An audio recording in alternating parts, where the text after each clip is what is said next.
La vie et la mort sont les forces duales qui tissent la toile complexe de l'existence, éternellement entrelacées dans une danse de transition perpétuelle.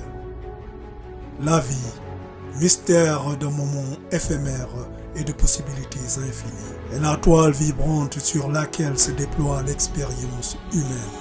C'est une symphonie de joie et de peine, de croissance et de transformation, chaque battement de cœur résonnant le rythme de l'existence. En revanche, la mort tout aussi mystérieuse, souvent perçue comme la fin, est le chef d'orchestre silencieux, guidant les âmes vers l'inconnu, les appelant vers un royaume au-delà de la compréhension mortelle. Ensemble, ces forces énigmatiques forment l'essence du parcours humain. Évoquant la contemplation, l'émerveillement est une profonde appréciation pour l'énigme qu'est la vie. Je vais te raconter une histoire inspirante à propos de la vie et de la mort. Il était une fois dans un pays très lointain, où les choses pouvaient parler. Il y avait un arbre magnifique comme nul autre. Cet arbre, nommé Meya, se dressait haut et fier.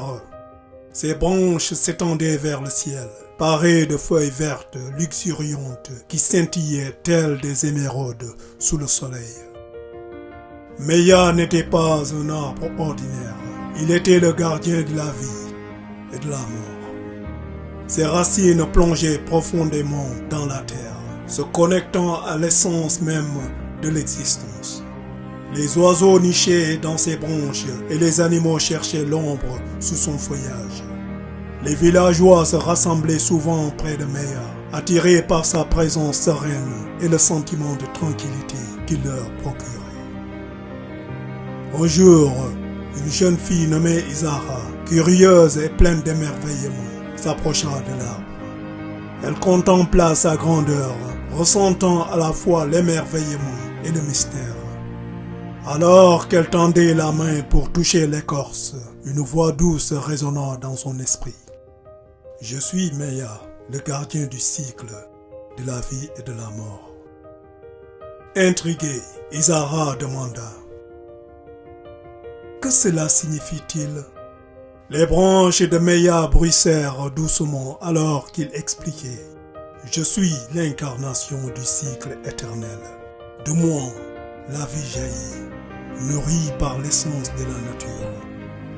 Pourtant, avec le temps, tous les êtres vivants reviennent à moi. Achevons le cycle.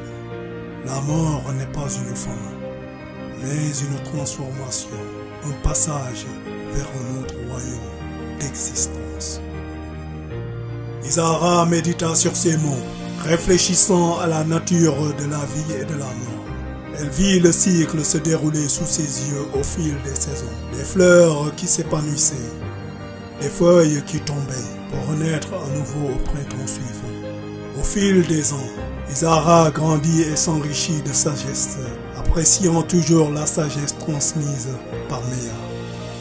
Elle apprit à embrasser la beauté de chaque instant, comprenant que l'impermanence de la vie la rendait précieuse. Elle trouva du réconfort dans l'idée que le cycle se poursuivait, assurant le nouveau et la régénération. Finalement, alors qu'Isara vieillissait, son moment de départ du monde mortel approchait. Avec un cœur paisible, elle revint une dernière fois vers Meya. Enlaçant le tronc de l'arbre, elle chuchota « Merci de m'avoir enseigné le cycle de la vie et de la mort. Je suis prête à rejoindre le flux de ce cycle éternel. » Alors que l'esprit d'Isara s'éloignait paisiblement, une lumière radieuse scintilla autour de Meya. En cet instant, une nouvelle pousse émergea de la terre à côté du grand arbre, symbolisant la continuation du voyage éternel de la vie. Ainsi le cycle persistait, guidé par la sagesse de Meya, enseignant aux générations à venir la beauté profonde et l'harmonie de la vie et de la mort. Un récit sans fin, tissé dans le tissu même de l'existence.